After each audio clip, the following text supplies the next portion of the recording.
সম্প্রতি এক পুলিশ অফিসারের বাড়ির আলমারি ভেঙে চুরির ঘটনা ঘটল।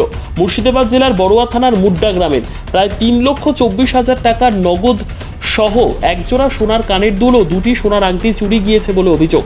এই ঘটনায় এদিন বড়ুয়া থানায় অভিযোগ করা হলে পুলিশ তদন্ত শুরু করেছে। পুলিশ জানিয়েছে ঘটনায় জড়িতদের দ্রুত গ্রেপ্তার করার সাথে খোয়া যাওয়া সামগ্রী উদ্ধার করার চেষ্টা চালানো হচ্ছে। স্থানীয় সূত্রে জানা গিয়েছে ওই গ্রামের অবসরপ্রাপ্ত এনভিএফ সাইদুর রহমান এদিন বাড়িতে একাই ছিলেন। তার ছেলে পাবেল পাশা ওরফে বিপ্লব মোল্লা বর্তমানে জঙ্গিপুর থানায় কনস্টেবল পদে রয়েছেন। তবে এদিন সাইদুর সাহেব বাড়িতে একাই ছিলেন। পরিবারের সকলে একটি বিয়ের অনুষ্ঠানে গিয়েছিলেন বলে দাবি। সাইদুর সাহেব বলেন, পরিবারের সকলে বিয়েতে যাওয়ার কারণে আমি বাড়ির ভেতরে তালা মেরে বারান্দায় একাই বসেছিলাম। সেই সময় কয়েকজন যাযাবরকে বাড়ির মধ্যে দেখতে পায়। ওদের জিজ্ঞাসা করলে উঠোনে পড়ে থাকা আম সংগ্রহ করছে বলে জানায়। ওদের দুস্থ ভেবে আমি তাতে আপত্তিও করিনি, কিন্তু ওরা চলে যেতেই বাড়ির ভেতরে ঢুকে দেখি গ্রিলের তালা কাটা। দুটি ঘরের ভিতরে লুটপাট করা হয়েছে। আলমারি ভেঙে নগদ ও সোনার গয়না চুরি গিয়েছে।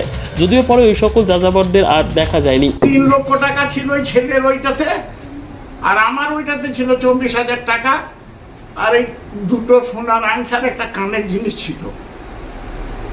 এখানে উনি ওই ছেলেটার ওই কলার ধরে দাঁড়িয়ে ছিল, ওনার গায়ে এমনি আছে ধরেছিল। দিয়ে বললে, তুই কী করতে এলি বাড়ি, কী করতে এলি?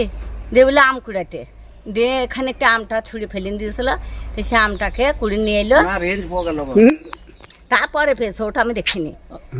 দিয়ে তখন উনি বললেন যে এখানে কান ধরে উঠ বস, আর এরকম কাজ করবি নাকি, আর কারো বাড়ির দিনে ঢুকবি নাকি। তো বলছেন আর ঢুকবো না। দিয়ে ওই বলে ফের চলে গেল। চলে দিয়ে এখন কোন দিকে গিয়েছে বাপু তাকে বলতে পারছি না। তারপরে কি শুনলেন? তারপরে শুনছে যে আমার টাকা ছিল, ওই তালা ভেঙে দিয়েছে, দিয়ে টাকা ছিল, আমার টাকা বের করে নিয়েছে। কত টাকা? ও টাকা কত টাকা কি করে জানবো। কখনকার ঘটনা এটা? এই 9টার সময় হবে। আপনার নাম? আমার নাম হাসানা বিবি। কোন জায়গা এটা? মুড্ডা গ্রাম। 3 জন বহিরাগত ছেলে এসে, ঘর খোলাই ছিল, উনি বাইরে বসেছিলেন। ঘরের ভিতরে যেয়ে সন্দুক ভেঙে কিছু টাকা কিছু গয়নাগাটি নিয়ে ওরা ওই রাস্তা দিয়ে চম্পট দেয়। কিন্তু পরবর্তীতে পাড়ার লোকজন এসে জিজ্ঞেস করে কি হলো, সেটা বলে তিনি এরকম ব্যাপার। কিছু বহিরাগত লোক এসে নিয়ে চলে যায়। উনি একটা সার্ভিসম্যান, ওনার ছেলেও সার্ভিসম্যান। উনি কনস্টেবলের চাকরি করে, ওনার ছেলেও। তার ঘরে তো আজকে চুরি। কি নাম আপনার? আমার নাম ইসমাইল শেখ। এটা কোন জায়গা? এটা মুড্ডা।